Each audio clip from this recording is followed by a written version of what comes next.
YouTube, how's it going? I wanted to share with you a comprehensive hunter build that has carried me to the lighthouse many times. I'll be going into every aspect of the build and why I make certain trade-offs to complement the kit and playstyle. My goal is to provide a build that can give every hunter a competitive advantage to make it to the lighthouse.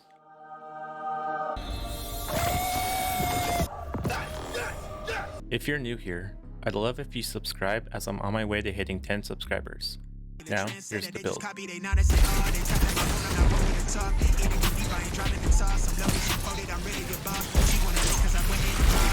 It's no surprise here. I'm using Ignis Hammer as the star of my build. With Ignis being a solar energy type, it synergizes with my solar build really well. 120s are a monster when it comes to long range shooting. You don't have to have a god roll on any of yours for this build to work, only confidence in the way your roll works and how it feels.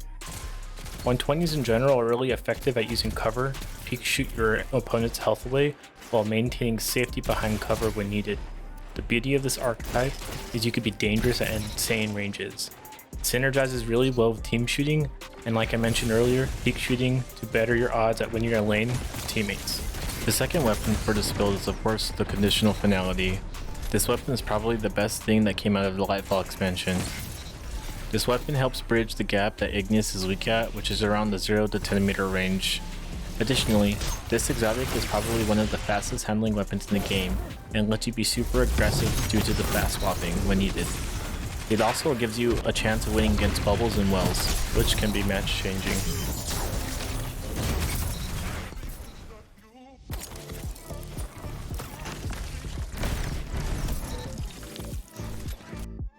I am running Marksman's Dodge for constant class ability uptime, Proximity Knives to prevent pushes and secure kills, and Swarm Grenades to provoke opponents to move out of cover and lock zones down. Solar class is all about the neutral game, and excels at locking down zones on the map. Speaking of locking down zones, I believe the Swarm Grenade is severely underrated in the current meta. A lot of hunters will choose Strip Mines, but since the nerf to young Ahamkara Spine, I feel like Swarm Grenades are the new meta. They can help prevent pushes from enemies and provoke an opponent to move from cover. Furthermore, what I really enjoy about them is they give information on where enemies are running, as the Seekers follow and scorch as they explode. While they do not have an instant elimination capability such as Strip Mines, they do prevent resurrections from the constant scorch and damage over time, which is pretty crucial. For my aspects, the first one I'm running is Knock 'em Down. This gives me more Blade Barrage projectiles, which can help me spread the super in different directions to kill enemies that aren't close to each other. For my second aspect, I'm running On Your Mark. This allows me to have on-demand high handling and reload speed for all weapons. Whenever I get precision final blows, I can extend that benefit to my teammates, which can increase my team's chance at winning or securing an encounter. My fragments, my first one I run is Ember of Beams. This fragment is meant to pad my intellect stat, but does allow my Blade Barrage projectiles to be a bit more consistent. My second fragment is Ember of Wonder. This fragment is meant solely for padding my resilience tier stat so I get closer to tier 10. For my third fragment, I run Ember of Tempering. This fragment is meant to help my load recovery stat since I value resilience over recovery. When I get a kill with my solar weapon, I gain increased recovery for around 10 seconds, have increased airborne effectiveness, and gain a fire sprite on kills with this fragment being active. For my next fragment, I run Ember of Singeing. This gives me my class ability back faster when my Swarm Grenade scorches enemies, which is great at applying small amounts of scorch as the Seekers explode. And for my last fragment, I run Ember of Mercy. This gives me restoration when I revive an ally, as well as another teammate if they are close enough.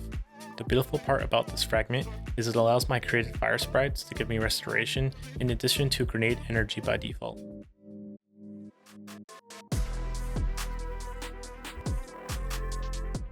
The centerpiece of this build is the Knucklehead radar. Ever since it got buffed by consuming Foe Tracer, this exotic has become a real contender in PvP. It allows the user to make informed decisions that are not generally available. The first piece of information that Knucklehead Radar gives you is once the opponent is marked. It allows to see if an opponent is going to re-peek and re-challenge you, which creates space for you to set up your next encounter. The second thing Knucklehead Radar gives you is the radar to aid in your decision making when aiming down sights.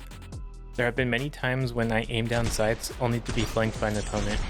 Now I can continuously monitor my radar to ensure I am going to make a better decision based on my position and my opponent's position. For my character stats, I like to run tier 10 mobility.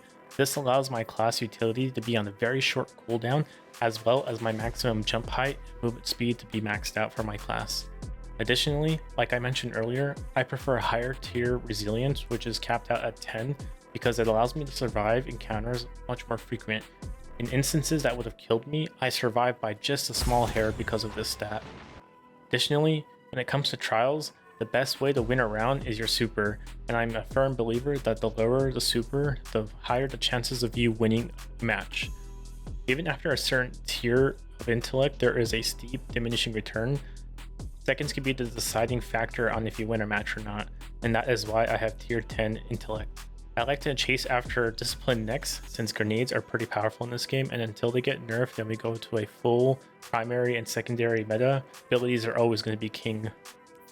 Alright, to my armor mods. When it comes to my helmet mods, I like to run at least one targeting mod for my Igneous. It gives me better target acquisition, accuracy, and ADS speed. I also like to run one instance of Dynamo. This gives me 1.25% super energy for free by using my class ability near an opponent. For my gauntlets, there is one mod I will never take off, and that is Fastball. Without this mod, I feel like I have to do more work to ensure my grenade hits wherever I need it to go, and it adds overhead to my encounters and prep. Fastball is cheap and absolutely worth a mod slot in your gauntlets. I also run grenade kickstart to refund around 11% of my grenade energy back whenever I use it. Last, I use the solar dexterity mod for faster swapping to and from my weapons. The beautiful part about this build is that this mod benefits both equipped weapons. For my chest piece, I like to run at least one unflinching mod for each element weapon type I have equipped. The great thing about running a stasis and solar unflinching mod is conditional finality benefits from both. These just allow me to duel with archetypes that hit harder. For my cloak, I like to run double bomber mods. This grants me 7.25 grenade energy back whenever I use my class utility, which is already on a short cooldown due to me having tier 10 mobility. The last mod I like to use and will never take off, even with the changes coming next season, is the Reaper mod. Reaper allows me to generate an orb of power whenever I use my class ability and perform a final blow. This allows me and my teammates to obtain their super a tad faster and allows me to play a bit sneakier due to my leg mods. For my leg mods, the reason why I went to my cloak utility first is because of these mods that will benefit from the orbs of power. I will never take off recuperation and better already. These two mods allow me to trick my opponents in the right scenarios and ensure I win an encounter. What I mean by this is if the opponent gets your health low and you hide behind cover, they will announce that you are close to death or they will push you to finish you. If you have an orb of power nearby, recuperation will restore 70 health to you immediately. In conjunction with better already, you will immediately start to regenerate your health. By the time an opponent gets line of sight of you again, they could be very confused on how you already have full health. You're free to run any other third mod, but I like Absolution since one instance will restore 5% ability energy to all of my abilities. Speccing to it a little bit different, you could get rid of one bomber mod and throw in a utility kickstart. This just gives you more options and using your class ability a little bit more frequently, since as soon as you use it, you'll also get a little bit of energy back.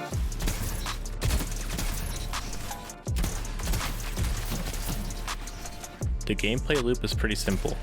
Enter an encounter, use your abilities to stress your foes, use your class ability to proc your buffs or to get out of unfavorable situations, find a foe, engage on them by playing to cover and pick shooting, collect orbs and repeat. Make sure to use your class ability as much as you can, since it is a huge help for other abilities to help you win encounters. One small tip, if you have your class ability, dodge at the end of the round and you will start the next round with more energy than you left off with. I am unsure how the game is coded, but it looks like the game doesn't save a state of abilities and acts as if the match is still being played during the stat screen. Applying this build can strengthen your chances of reaching the lighthouse and help you make better decisions to make your games much more enjoyable. If you've made it this far and learned something or even have gone flawless with this build, let me know what you think in the comments below or how this build could be further refined. This has been a video by Spheres, and I'll see you at the lighthouse. This is my favorite part.